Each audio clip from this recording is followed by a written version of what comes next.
అయ్యప్ప నీ కొండకి రావాలయ్య స్వామి, నీ దర్శన భాగ్యం పొందుటకై వేడేమయ్య స్వామి.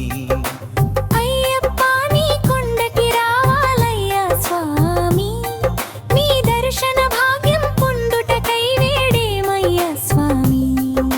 స్వామియ శరణం అంటూ నీ నామం పలికెదమయ్య, ఓ శరణం అయ్యప్ప, నీ దయ కావాలయ్య స్వామి.